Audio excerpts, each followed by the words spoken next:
This podcast is a member of the Voices of Wrestling Podcasting Network. Visit voicesofwrestling.com to hear the rest of our great podcasts, as well as show reviews, columns, opinions, and updates across the world of wrestling.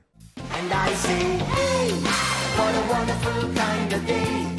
If you can learn to work and play and get along with each other. Welcome everybody to Wednesday War Games episode number 38. I am not joined by my forever co-host Liam. You may have seen a tweet/Discord message this week that said the episode would be pretty late this week, but more than likely it would feature both me and Liam. Sadly, that's not the case. Liam is not here. Liam has abandoned you. Though the episode is quite late. The late part of that tweet was true. The Liam part of that tweet is untrue. Liam is still moving. Liam is still inconvenienced at the moment, so you just have to deal with me. I know, that's upsetting. The better part of the podcast is not here this week. It's just me, and it's probably going to be pretty short as we whiz through these shows in pretty rapid speed. But Fyter Fest Night 2 and Great American Bash Night 2, both decent shows, neither great shows. I thought they were both pretty solid. I thought both had good points, but other than that, it was a pretty by the numbers week for a pay-per-view adjacent week. And let's get into it. Let's start with AEW because they won last week. We're going to have a bit of a constitutional crisis because usually it's 3 votes. It's my vote, your vote, Liam's vote, but now it's just my vote and your vote, listeners. And if we disagree, it's going to be a draw.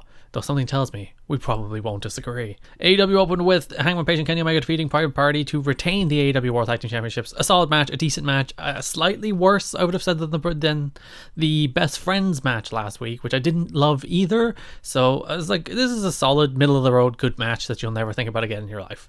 Private Party still need work. They still need time. Hangman Page and Kenny Omega are still a very good team, even if they've had 2 probably slightly on the disappointing side tag team title matches in the last 2 weeks. But alas, Kenny Omega is still probably the best wrestler in the world, and by the fact that Hangman Page has been in most of the same matches as Kenny Omega this year, that means Hangman Page is also one of the best wrestlers in the world. What a weird year! This wonderful pandemic year where who's good, who's bad, there's no way of knowing because we're in a pandemic and everything is kind of bad. Except the stuff that's good. Joey Janela faced Lance Archer. Lance Archer won. I thought Archer might have sold a little too much for Janela here, but it's a good match. They had a good match. Probably a really good match. I love Lance Archer. Lance Archer is one of the most believable, dominant wrestlers in AEW. Everything he does has snap and urgency, and he's just there. He's present at all times as this guy who just wants to kick his opponent's ass, and he's so enjoyable to watch. You watch a lot of wrestlers these days, and they're going through the motions. They're just doing their stuff. They don't have the same oomph. They don't have the same push to do everything with that sense of urgency, that sense that they're trying to win the match at every turn. It's just and now I'm going to lock on a headlock. And then you're like, why? Why are you doing this to the audience where Archer is there? He's there the whole time.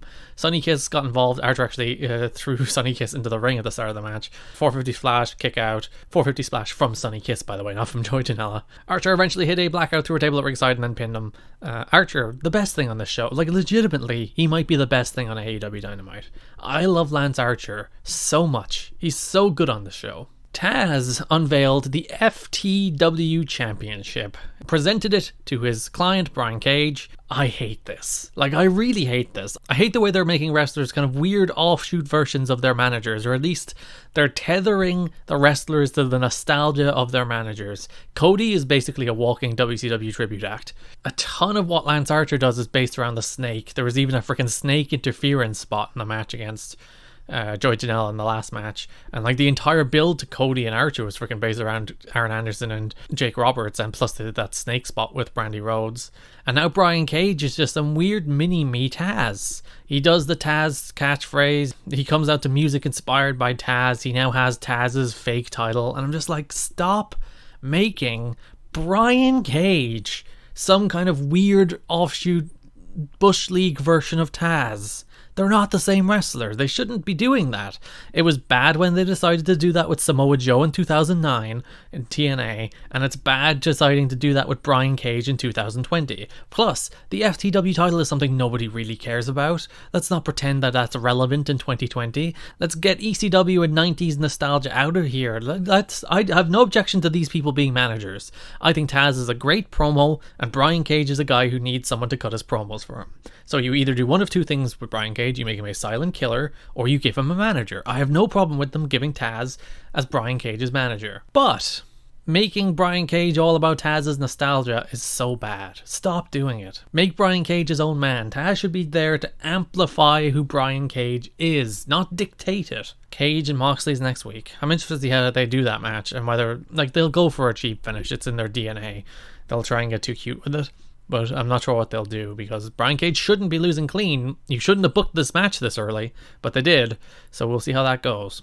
And then the best match on either of these two shows, we're not going to adhere to format because Liam isn't here. Match of the week is the Young Bucks and FTR against the Lucha Bros and the Butcher and the Blade. Great match. Really great match. Top-notch stuff.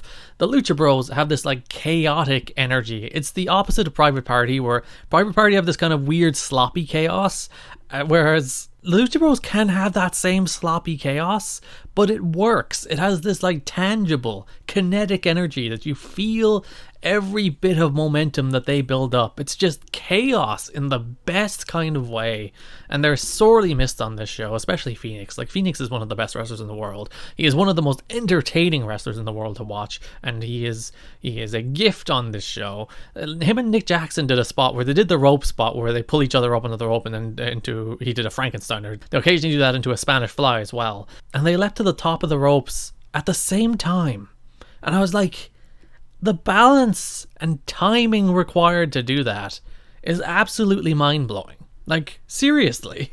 That could have went wrong in so many ways, but these are two, Nick Jackson and Phoenix are two extraordinary pro wrestlers, and this was an extraordinary pro wrestling match. A true, like, a great match. Like, a properly great match. And again, you can only imagine if there was a crowd there, they would have been going absolutely bonkers for this. The COVID era has taken these, like, this was a 4-star match in and of itself, and it probably would have been a 5-star match with a crowd, and that's what the COVID era has taken from us. These wonderful 5-star matches. Like, legitimately, this would have been a 5-star adjacent anyway, if not for COVID-19. We have been robbed, we are being deprived.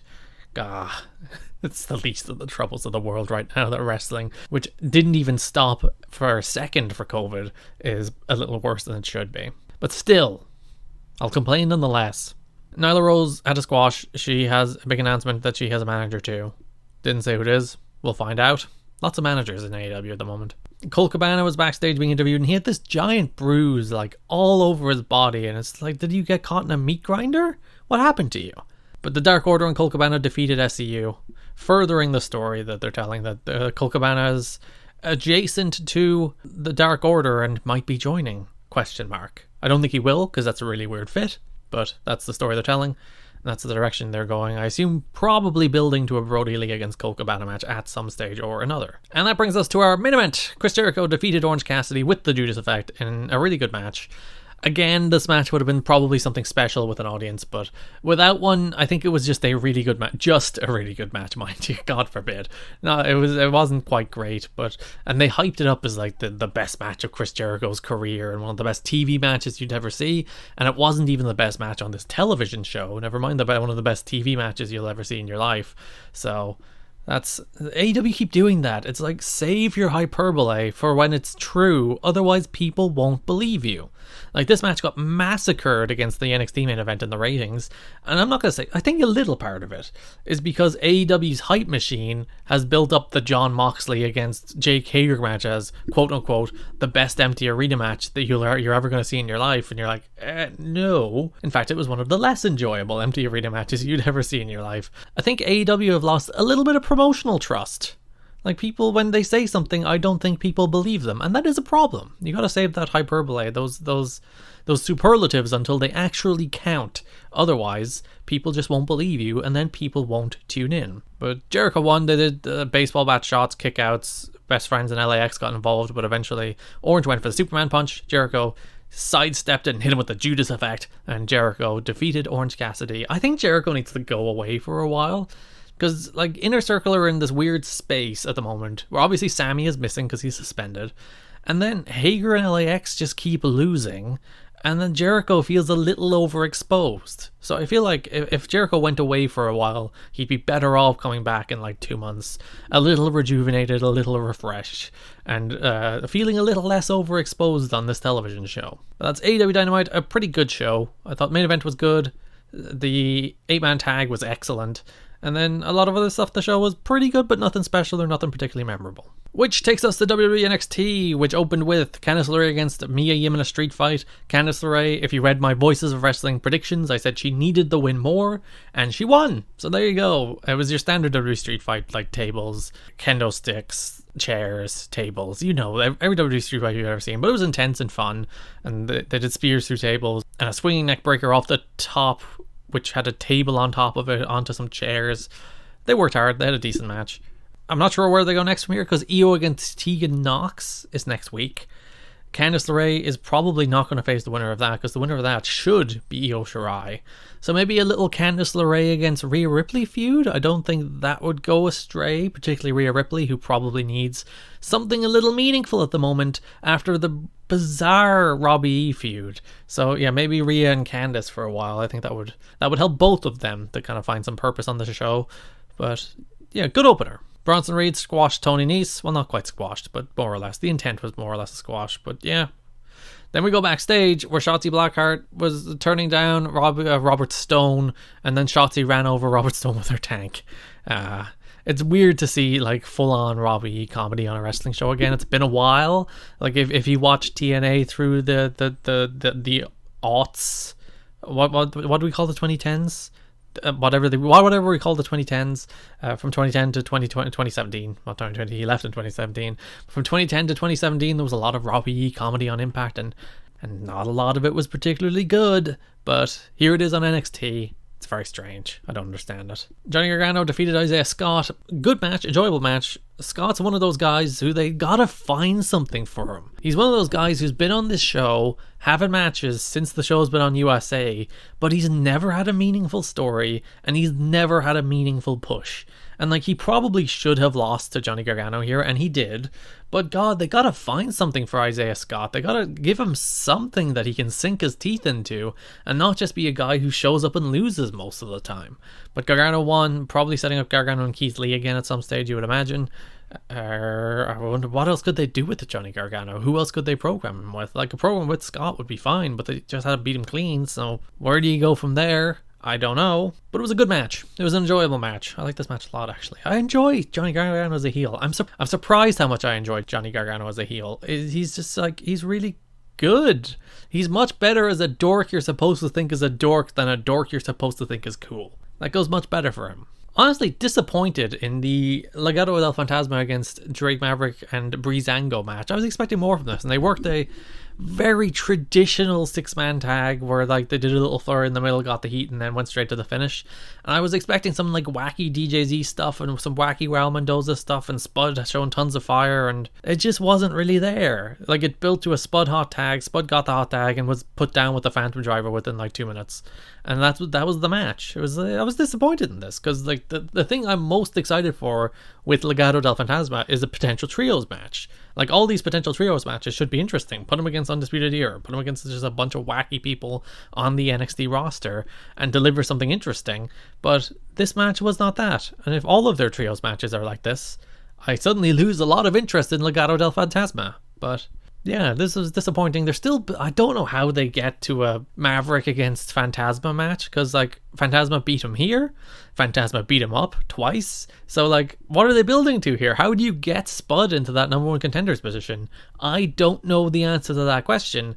And it's not like Legado del Fantasma should be losing this match. It's their first match as a trio. They definitely shouldn't have lost it, but maybe at least pin Tyler Breeze and Fandango instead of pinning Spud. Mercedes Martinez squashed Santana Garrett. Quick match.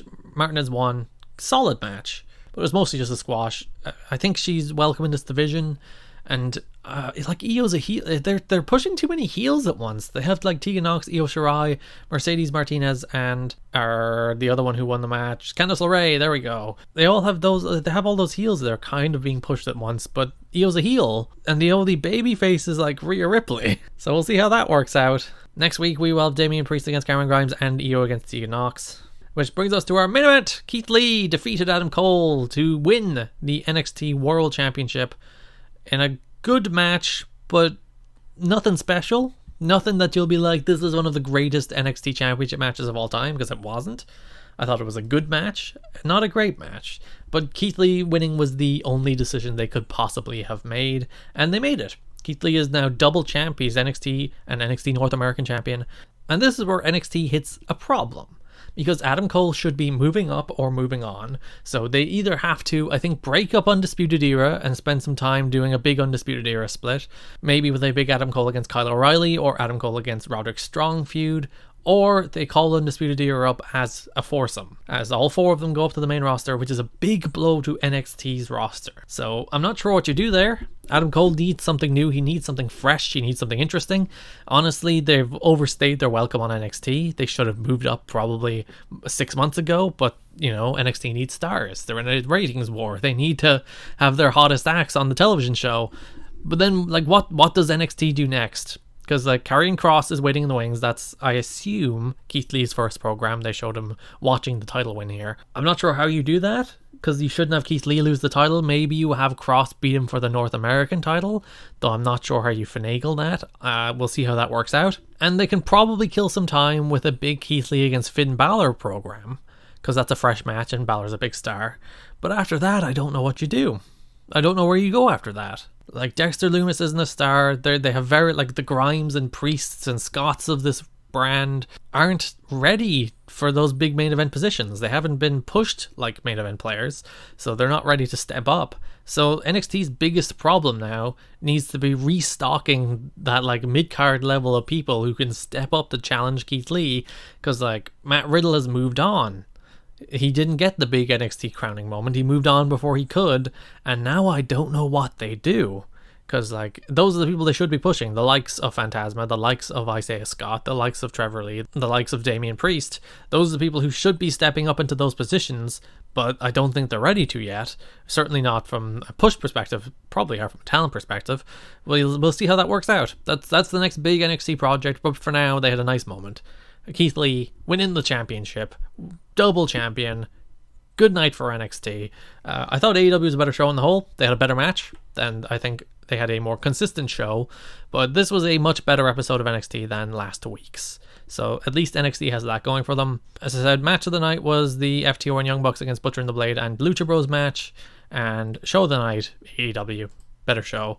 And also the poll, I believe, as I have to open up Twitter very quickly, also voted for AEW 80% to 20% with 439 votes. A lot of votes this week. So there you go. That's me, by myself, talking through AEW and NXT. Hopefully, next week, we'll be back to normal. Liam will be here, so we can do our regular podcast instead of this bizarre... Well, last week we did the bizarre not co-host podcast, and this week we thought we'd be back, but we're not. But at least you have me, and I'm your favorite, aren't I? Go to Discord and tell me how much I'm your favorite, because Liam won't listen this far into this podcast, and I won't blame him. So yeah, you have to go to Discord and say, oh, thank God, it was a solo show with Garrett, so I didn't have to listen to Liam's takes. So if you've listened to this far into the podcast, go to Discord and do that. The Voices of Wrestling Discord.